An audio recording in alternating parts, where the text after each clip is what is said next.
Olá, aqui é o Everton, estou trazendo uma nova dica terapêutica. A dica terapêutica de hoje tem relação com um tema que já apresentei aqui. Estou falando da tarologia. Quem quiser conferir, segue o link. A dica terapêutica que vou apresentar são os 3 livros em tarologia que mais me influenciaram.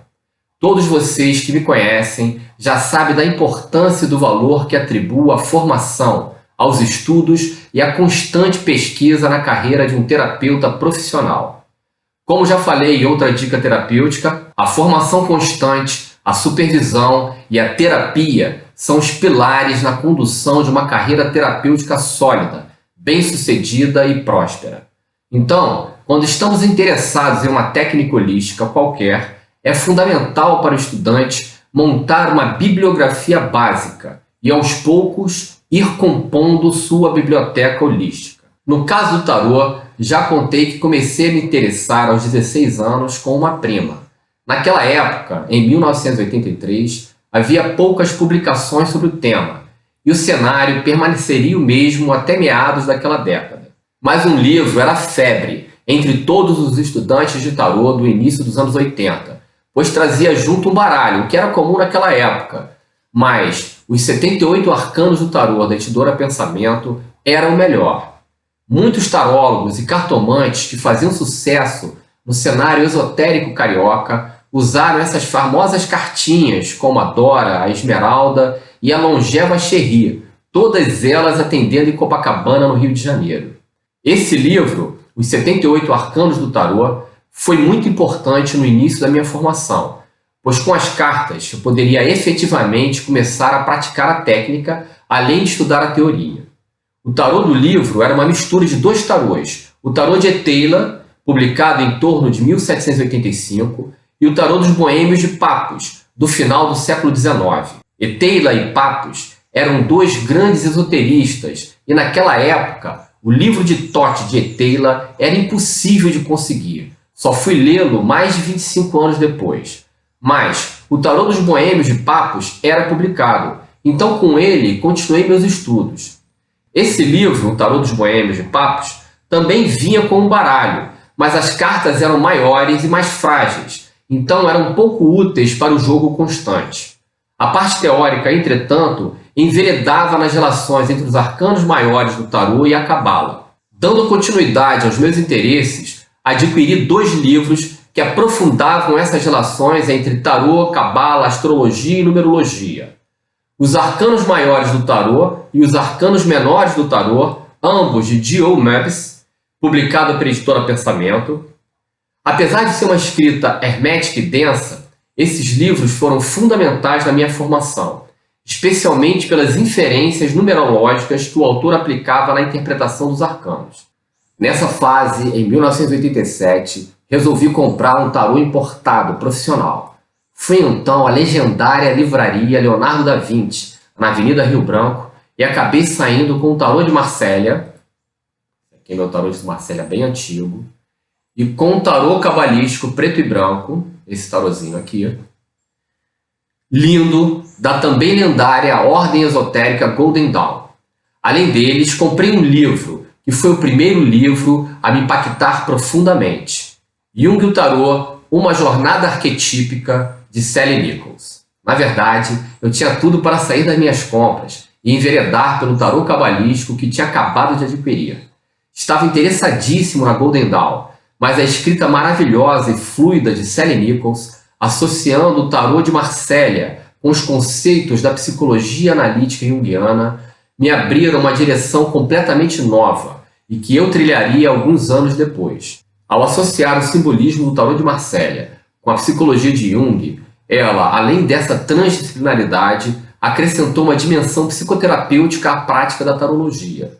Sally Nichols apresenta o tarô como um grande espelho do pensamento simbólico, onde os arcanos ou cartas apresentam imagens arquetípicas do nosso inconsciente.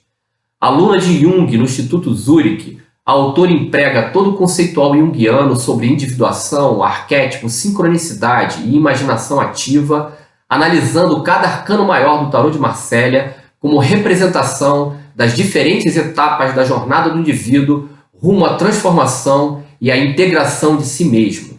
Foi o primeiro livro de tarô que me apresentou seu potencial terapêutico e apontou para a leitura e a interpretação do tarô como uma técnica de aconselhamento terapêutico.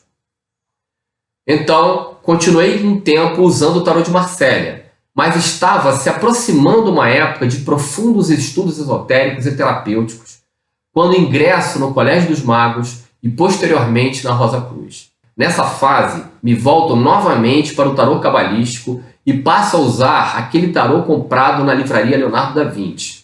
Esse tarô preto e branco aqui. Estudo inúmeros livros de tarô cabalístico, de diversos autores como Arthur Edward Waite, Eliphas Levi, MacGregor Matters, Aleister Crowley, Robert Wang, Raju Bandhaf, etc. Começo a atender profissionalmente em 1983, quando eu e meu então cunhado abrimos a Govinda Serviços Esotéricos. Nós vendíamos relatórios esotéricos diversos, como interpretação do mapa astral, revoluções astrológicas, sinastria, numerologia, entre outros. Eu comecei a prestar uma consultoria aos clientes e assim fui conhecendo meus primeiros clientes de astrologia, tarô e terapia floral. Quando começo a atender, ainda uso esse tarô cabalístico em preto e branco, mas um livro mudaria isso. Esse livro aqui, o livro de Thoth, o tarô de Aleister Crowley. Já havia passado minha fase metaleira, mas Mr. Crowley de Ozzy Osbourne sempre foi uma das minhas músicas de metal favoritas. Embora já tivesse lido alguns de seus livros no Colégio dos Magos, como 777 e o Livro das Mentiras, quando meu ex-sogro, Carlos Tribuzzi, um mestre Rosa Cruz e colecionador de livros, conseguiu uma edição em inglês, todo o universo se abriu para mim. Crowley foi um ícone, influenciou os Beatles, é uma das personalidades na capa de Sgt. Pepper, influenciou David Bowie, influenciou as bandas Black Sabbath e Led Zeppelin. Jimmy Page, guitarrista do Zeppelin, inclusive, comprou seu castelo às margens do Lago Ness. Churchill usou um de seus mudrais da besta como símbolo da vitória na Segunda Guerra. Todos eles, além de Fernando Pessoa, seu amigo, Paulo Coelho e Raul Seixas, viam nesse grande iniciado e mago uma inspiração.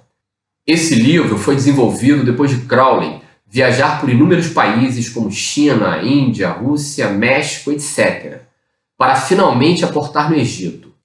Lá, recebe mediunicamente um grimório de instruções mágicas denominado Livro da Lei, que apresentava a lei do novo Éon ou nova era, o Aeon de Horus.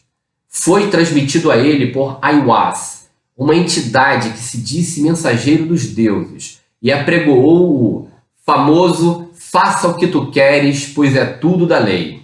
Seu livro de Thoth, o tarô, apresenta a sua interpretação cabalística do tarô, em franca associação com o simbolismo astrológico. Sua profundidade e conhecimento esotérico me influenciaram a comprar o tarô de Crowley, dessa vez também na legendária loja Esotérica, em Copacabana, cuja proprietária, Christine, era uma profunda conhecedora dos tarôs. Do início dos anos 90 até uns 10 anos atrás, comprei inúmeros tarôs e baralhos com ela. De 1995 até 2000, trabalhei profissionalmente e me especializei com o tarô de Crowley, que sempre se apresentou como um tarô profundamente certeiro.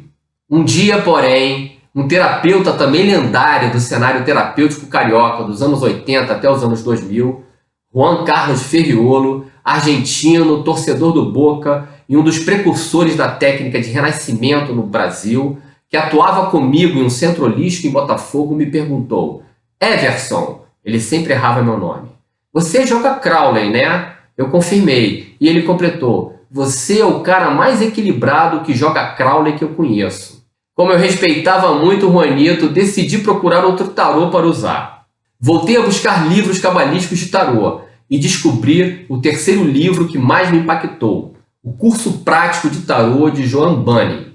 Nessa fase, minhas buscas estavam me apresentando o tarô cabalístico de Arthur Edward Waite como uma opção interessante de baralho. Embora não fosse tão bonito quanto o tarô de Crowley, era o tarô mais empregado na Europa e nos Estados Unidos, mas relativamente pouco empregado no Brasil. O tarô Rider-Waite, como ficou conhecido por conta do editor, Foi o primeiro a ilustrar os arcanos menores.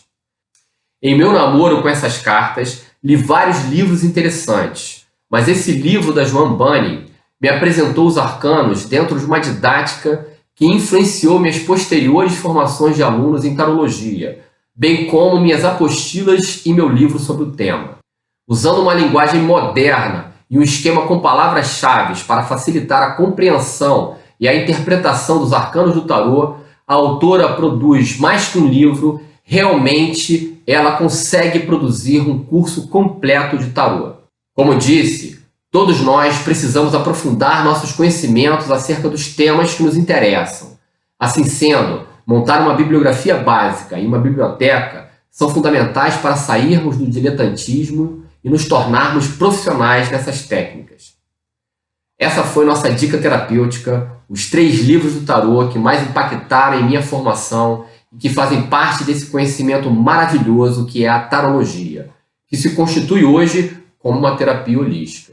Venha conhecer cada vez mais sobre as diversas terapias holísticas aqui no nosso canal. Segue a gente no YouTube e não esquece de acionar o sininho para acompanhar nossos vídeos. Um grande abraço a todos e muito obrigado.